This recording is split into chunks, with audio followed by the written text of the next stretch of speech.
Kamu bangun pagi, buka lemari, pilih baju. Proses itu memakan waktu mungkin 30 detik. Tapi ada satu pertanyaan yang tidak pernah kamu tanyakan. Dari mana ide memakai sesuatu di tubuh itu berasal? Bukan dari toko, bukan dari pabrik, dari jauh sebelum itu. Dari saat pertama kali seseorang memutuskan bahwa tubuh telanjang tidak cukup. Dan keputusan itu, keputusan paling sederhana yang pernah dibuat manusia, hampir membunuh orang pertama yang mencobanya. Untuk memahaminya, kita harus kembali ke awal, jauh sebelum ada kain, benang, atau jarum.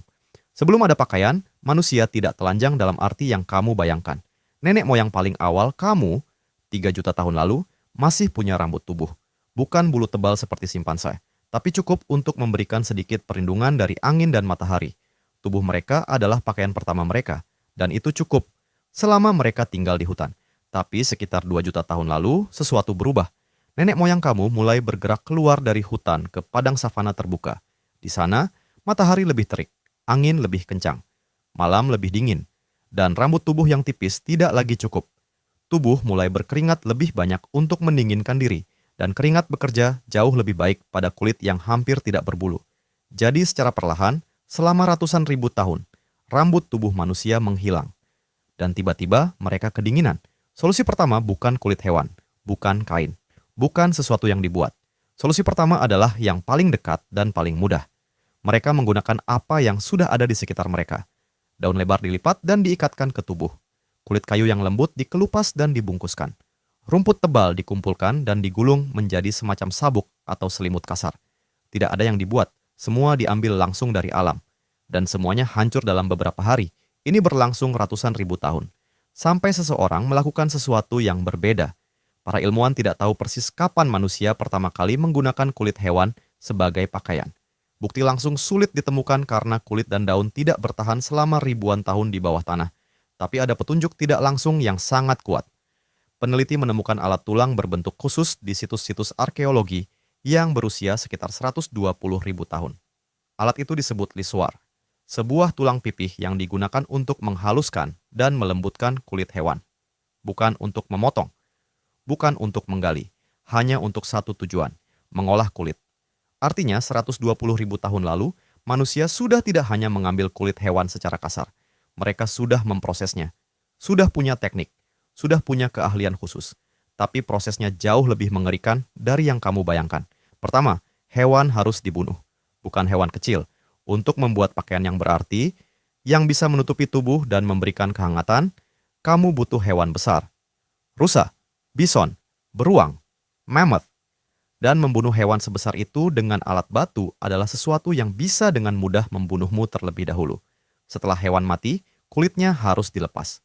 Dengan tangan dan batu tajam, nenek moyangmu menarik dan memotong kulit dari tubuh hewan selagi masih segar dan hangat. Jika dibiarkan terlalu lama, kulit akan mengeras dan menjadi jauh lebih sulit diproses. Mereka bergerak cepat, mereka berlumuran darah, dan mereka melakukannya di lapangan terbuka, di bawah matahari, di tempat yang sama di mana predator lain, singa, hiena, serigala, juga sedang mencari makan. Kemudian datang bagian yang paling tidak menyenangkan. Lemak dan jaringan yang menempel di bagian dalam kulit harus dibersihkan sepenuhnya. Kalau tidak, kulit akan membusuk dari dalam. Nenek moyangmu menggunakan batu pengikis untuk menggerus dan menggosok bagian dalam kulit selama berjam-jam. Ini bukan pekerjaan cepat. Satu kulit hewan besar bisa membutuhkan waktu seharian penuh untuk dibersihkan dengan benar. Setelah bersih, kulit harus dikeringkan. Kalau dikeringkan langsung di bawah matahari tanpa perlakuan apapun, hasilnya adalah kulit yang keras dan kaku seperti papan. Tidak nyaman, tidak fleksibel, pecah-pecah di bagian lipatan. Para peneliti percaya bahwa nenek moyang kita menemukan cara untuk mencegah ini secara tidak sengaja, dengan menggosokkan otak hewan itu sendiri ke dalam kulit. Otak mengandung lemak dan enzim yang meresap ke dalam serat kulit dan membuatnya tetap lembut dan fleksibel. Satu hewan hampir selalu punya cukup otak untuk menyamak kulitnya sendiri.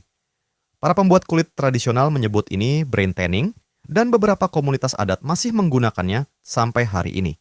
Jadi, untuk membuat satu pakaian, nenek moyangmu harus membunuh hewan besar, menguliti dengan tangan, membersihkan lemak selama berjam-jam, menggosokkan otak hewan ke seluruh kulit, mengeringkannya dengan hati-hati, lalu membentuknya menjadi sesuatu yang bisa dikenakan.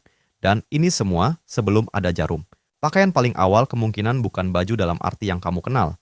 Itu hanya selembar kulit yang dilipat dan diikat di sekitar tubuh dengan tali dari tendon hewan atau serat tanaman.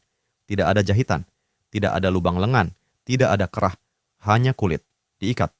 Di badan, jarum jahit pertama yang pernah ditemukan berusia sekitar 50.000 tahun. Ditemukan di sebuah gua di Siberia, terbuat dari tulang burung. Panjangnya hanya 7 cm, dan ujungnya masih tajam sampai hari ini. Keberadaan jarum itu mengubah segalanya. Dengan jarum, potongan-potongan kulit kecil bisa disambung menjadi pakaian yang lebih pas di tubuh. Jahitan di sepanjang bahu dan samping tubuh. Celana dari 2 kulit terpisah yang disambung. Sepatu dari kulit yang dibentuk dan dijahit mengelilingi kaki. Tapi benang untuk menjahit itu tidak dibuat dari kapas atau sutra.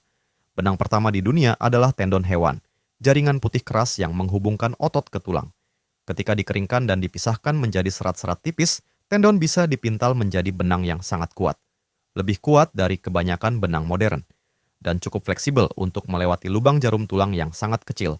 Manusia purba di Siberia, di tempat yang suhunya bisa mencapai minus 40 derajat, menjahit pakaian berlapis dari kulit beruang dan mammoth yang sangat rapat. Para peneliti yang menganalisis sisa-sisa pakaian dari era ini menyimpulkan bahwa tingkat keahlian yang dibutuhkan untuk membuat pakaian seperti itu setara dengan penjahit profesional hari ini. Mereka bukan orang-orang kasar yang hanya membungkus diri dengan kulit. Mereka adalah pengrajin. Dan kemudian sekitar 30.000 tahun lalu terjadi lompatan besar berikutnya.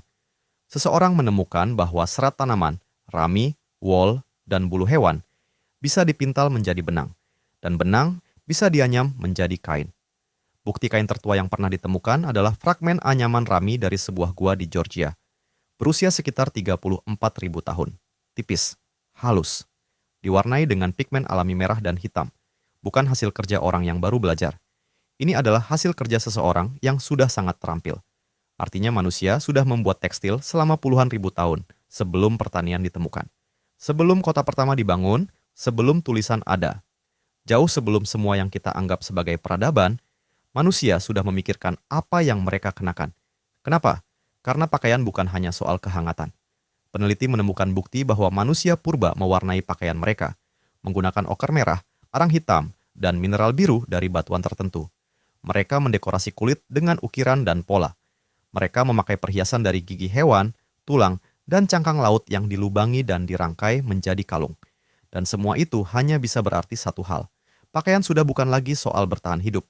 Pakaian sudah menjadi cara untuk berkata, ini siapa aku, 30.000 tahun sebelum ada merek, sebelum ada Fashion Week, sebelum ada Instagram.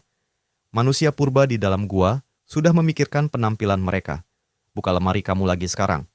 Semua yang ada di dalamnya, setiap kaos, setiap celana, setiap jaket, adalah hasil akhir dari 120.000 tahun eksperimen.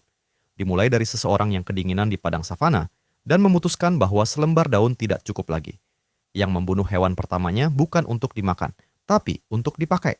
Yang menghabiskan seharian membersihkan kulit dengan tangannya sendiri agar bisa bertahan satu musim dingin lagi. Kamu mewarisi semua itu setiap pagi ketika kamu membuka lemari dan berpikir tidak ada yang cocok untuk dipakai.